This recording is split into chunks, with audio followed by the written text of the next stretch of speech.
War. War never changes. Some kind of war junkie? Gentlemen, you can't fight in here. This is the war room.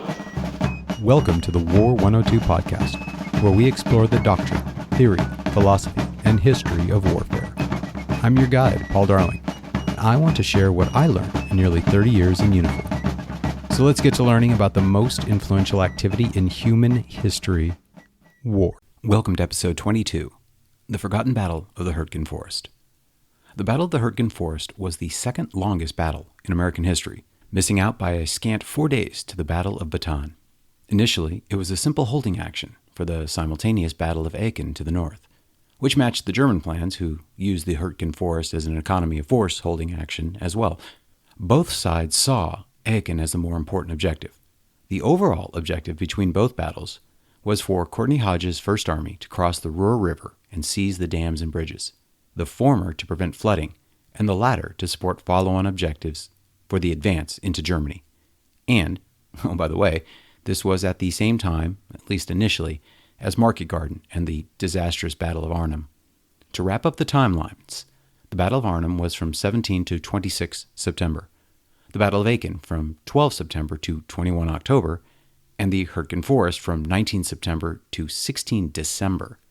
To those with basic calendar skills, you will see three major battles going on simultaneously, and the Allies lost, effectively, all three. All three thrust head-on into prepared German defenses. One was in complete isolation, unsupported by the other two. Hodges was responsible for two of them, Field Marshal Montgomery the third. As we consider some of the basic instruction in strategy and tactics from our earlier podcasts, let's look at the principles of war violated. Unity of command, mass, maneuver, surprise. None of these battles came as a surprise. Indeed, the Germans had prepared very deliberate defenses at both Hurtgen and Aachen. The battles were certainly offensive, however, and strategically simplistic to the point of childish. So while the Allies did eventually seize Aachen, they never crossed the Ruhr, which was the point of the offensive in the first place. With the Battle of Aachen over and Allies in control, but still several miles short of the Ruhr River, emphasis shifted to the Hurtgen Forest. The fascination with the Ruhr was the fear the Germans would release water from the Ruhr Dam, and some smaller ones, and flood downstream of the area where mobility was greater. And yet, far more effort was expended on the supporting operation than on the proposed main effort. A mechanized force is easily slowed down by several factors. Forests and cities, or built-up areas, in military speak, being foremost among these. In Western Europe, and especially along the border of France, Belgium, and Germany, there's far less of the wide-open fields that made Central and Eastern Europe prime for armored forces. Germany's blitz through France, while mechanized, took advantage of the French assumption that armored forces couldn't operate in the dense forests of the Ardennes, which bordered those of Hurtgen, with the famous Bastogne in between. It wasn't a bad assumption, and with a minimal amount of force, they could have cut off the Germans at Ardennes.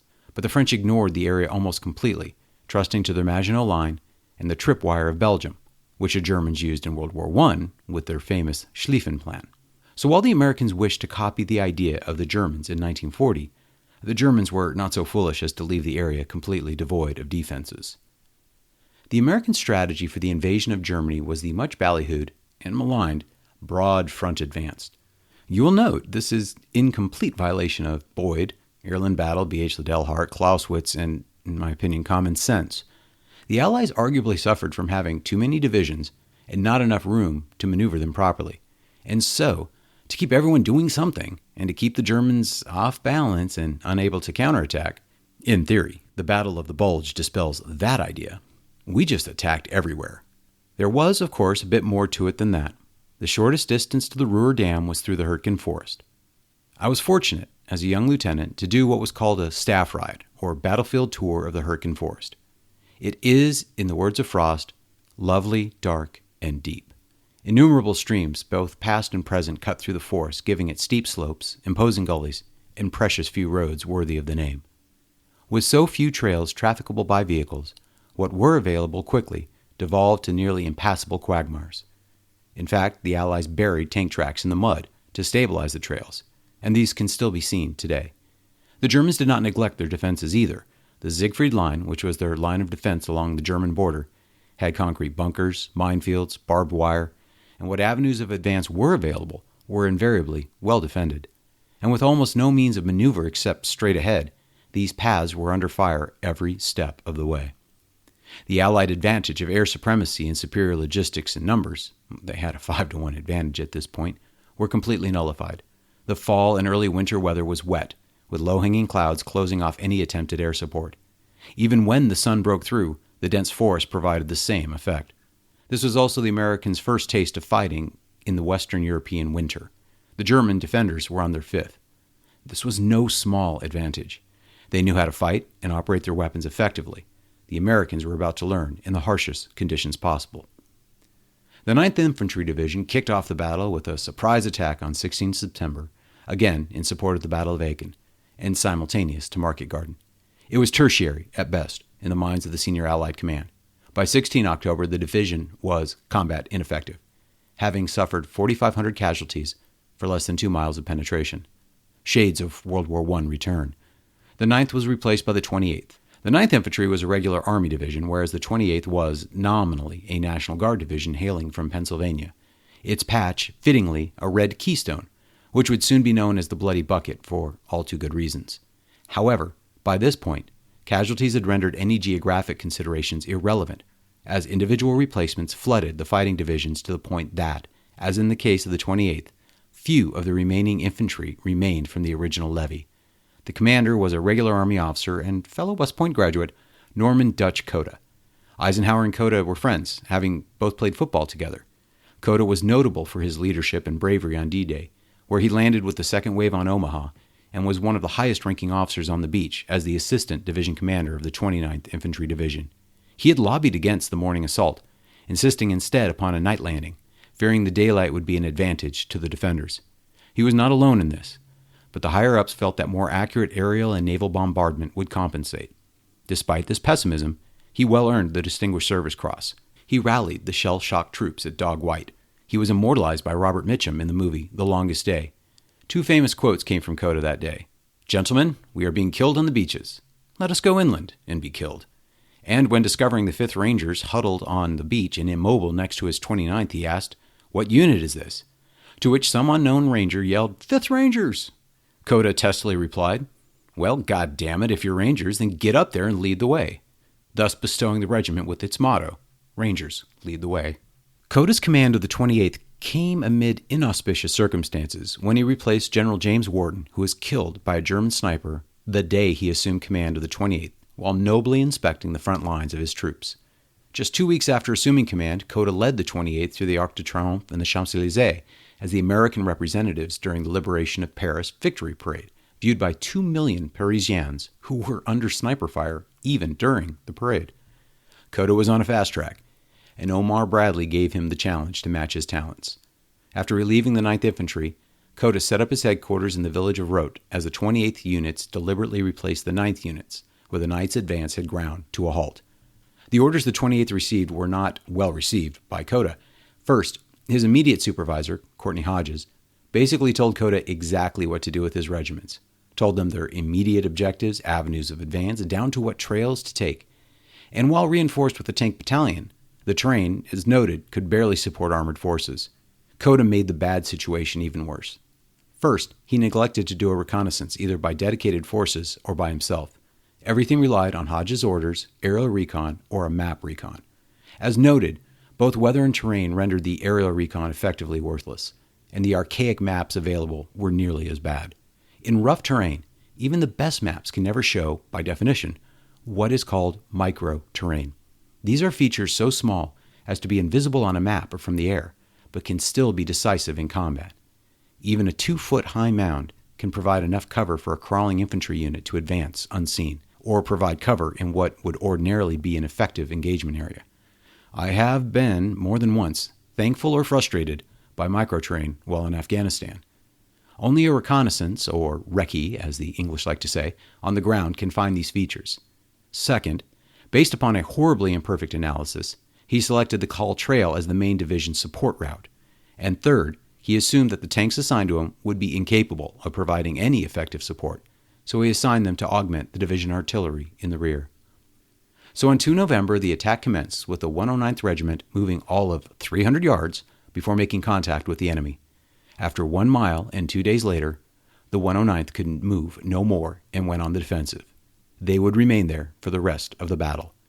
The 110th was next and went to clear the woods in and around the Kaw River and the trail named after it, and they too bogged down. The last of the regiments, the 112th, moved across the Kaw Valley and captured 2 small towns, but their logistics line was limited to the Kaw Trail. The Germans counterattacked with tanks and infantry and expelled the 3rd Battalion of the 112th from the recently captured town of Schmidt, where the unit simply disintegrated, with men fleeing in small groups, some to be captured and some to join the 1st Battalion in the town of Kammerscheid. Koda, realizing the precarious nature of the situation, sent 2 platoons of tanks to reinforce, but then discovered the near intrafficable nature of the Kaw Trail. Of the 10 tanks sent, only 3 made it. The trail, which I have walked, was and remains narrower than the Shermans that attempted to use it. The edge of the tracks had to hang off the edge of the trail, and there was a famous rock which jutted out at the narrowest point and hung up one of the tanks. The rock still bears the scars of the engineers' attempt to blow it up while under fire. The 2 platoon leaders who led the tanks and tank destroyers, Lieutenants Fleeg and Leonard, were recognized for their gallantry. Fleeg with the Silver Star, and Leonard the Medal of Honor, posthumously. Despite their efforts and fierce fighting, the Americans abandoned all towns captured and retreated only a few days later on 8 November. Not until February of 1945 would the 82nd Airborne Division permanently hold the areas initially captured by the 28th. During this fierce fighting, Koda never visited the front lines. His division suffered over 6,000 casualties, of just over 9,000 infantry assigned. The 112th suffered 2,300 casualties alone in 2 weeks of fighting out of an assigned strength of 3,100. Koda's immaculate reputation suffered along with his division. He retained command, but watched others gain their 3rd and 4th stars, not least of which was the officer who dictated his attack plans, Courtney Hodges, who gained 4-star status soon after. As an aside, it was Eddie Slovak's refusal to join the 28th in combat during this period that led to his conviction and execution, authorized by General Koda. The 4th Infantry Division was next in the grinder, starting on 16 November, and their 12th Infantry Regiment was mauled in their attempt at regaining Schmidt. The horrific terrain meant long, drawn-out advances, ripe to flank attacks by unseen defenses, and small mobile German units constantly infiltrating behind the main line of the Allied advance. The 8th Regiment, too, was ground to a quick halt, and by the 21st, the 4th Division was combat ineffective, and the 8th Infantry Division was up next and finally took the town of Hurtgen by the 29th, but could go no further.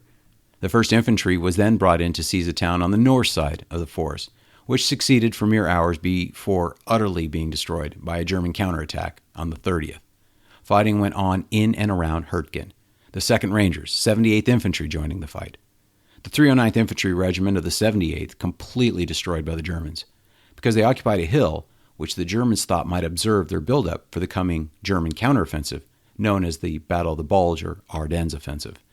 Altogether, these operations around the Hurtgen Forest gave the 1st and 9th U.S. Armies 57,000 battle casualties and 72,000 casualties from disease and weather-related injuries. And for nothing. The battle ended on December 16th when the far more famous and far shorter Battle of the Bulge stopped it. Koda's higher commanders violated a principle that, while not enshrined in doctrine, is inherent in leadership. People who write plans should be the same ones who have to carry them out. Koda's lack of leadership can be, in my opinion, partially petulance at the violation of this principle, and partly the feeling that, since no one could accuse him of cowardice after D-Day, he saw no reason to risk his life for a plan he never asked for. The fact he replaced a man who was killed with less than 1 day in command by a sniper could have weighed on him. Sometimes you just feel like your luck has run out, and you save what you can. I saw this in Afghanistan, where formerly aggressive commanders became passive, if not terrified. Had Hodges visited Koda personally, he might have seen this and relieved Koda, but Hodges was no better, having ensconced himself in the famous resort of Spa, Belgium, for the duration of the battle. Ultimately, the battle might be seen as an example of bias for action, even stupid action. With units filled with unexperienced replacements, lacking mechanized maneuverability, facing horrific weather and terrain, and a highly experienced enemy in strong defensive positions, this bias can border on criminal. In 1936, the prolific author, retired general, and at times certifiably weird guy, JFC Boney Fuller warned of such behavior in his tragically overlooked book, Generalship, Its Diseases and Their Cure, which we will discuss next week. Thanks for joining us today. If you liked what you heard, please like, subscribe, rate, and comment. Most importantly, share with your friends. Join the conversation at the War 102 subreddit, and check out the War 102 Buzzsprout website for links to more information and supporting videos.